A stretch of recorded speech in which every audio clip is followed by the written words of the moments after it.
And then when they reach it, Allah says, at the doors of Jannah, and the door is opened, the angels who are standing to welcome the people, they say to them the first word. What do you think they say first thing?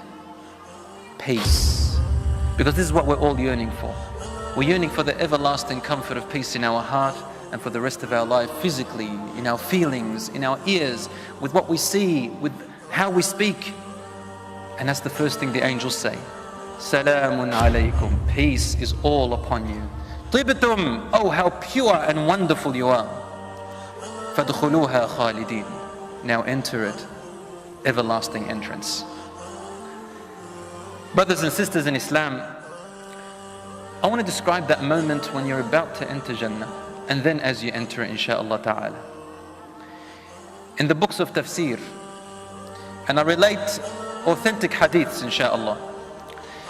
You come to the doors of Jannah, and you don't enter it straight away, because guess who has to open the door? He is Muhammad sallallahu alayhi wa sallam. And he grabs the ring. Allahu alam what that ring looks like. Allah only knows the perfect description of this door.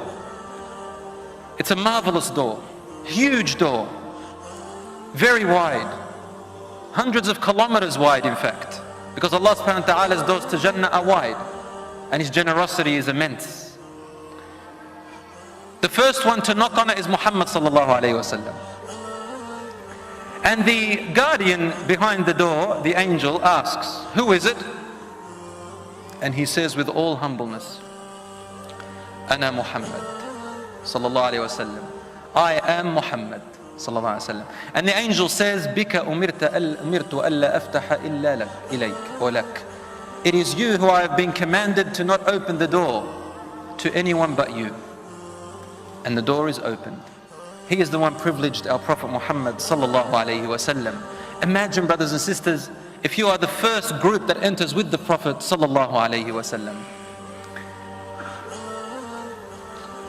Now, the other people who are waiting, you see people come in lines.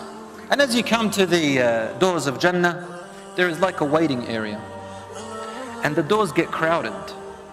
The doors get very crowded according to the hadith, even though they are hundreds of kilometers wide. And the people want to race in there. And there are people waiting. So you're waiting there.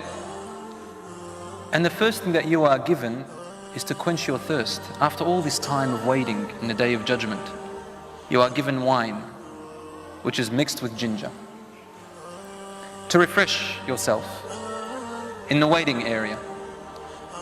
And you are with these beautiful people with bright faces. They're all smiling, they're all cheerful. They're all telling you, come and read my book. And you say, read mine. And they say, well, you know, what about mine? Look what I've done here. And Allah subhanahu wa ta'ala has wiped away all the sins. No one knows them. They're a secret between you and Allah subhanahu wa ta'ala. And you begin to boast about your books out of happiness. And no one feels jealous of anyone else for some reason. The feelings are starting to change. Because Allah says in the Quran, وَنَزَعْنَا مَا فِي قُلُوبِهِم مِّنْ غِلٍّ. We will take out from their hearts every bad feeling. No jealousy, no hatred, no envy, no competition. None of that. And everybody's happy for everyone else. In fact, everyone's happy for what they've received.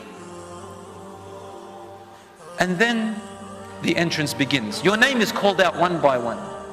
And you enter Jannah one by one. And you are called by the best names that used to be called in this world, and by your father's names, with the best of names.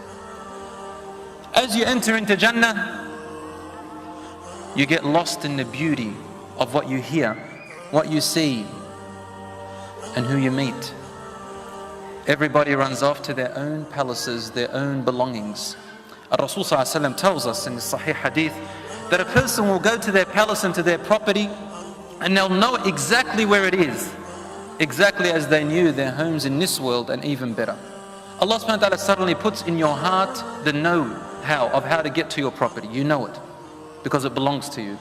And everybody's busy. They want to go and see their property. They want to see their spouses. They want to see the angels. They want to see what Allah subhanahu wa ta'ala has in store for them.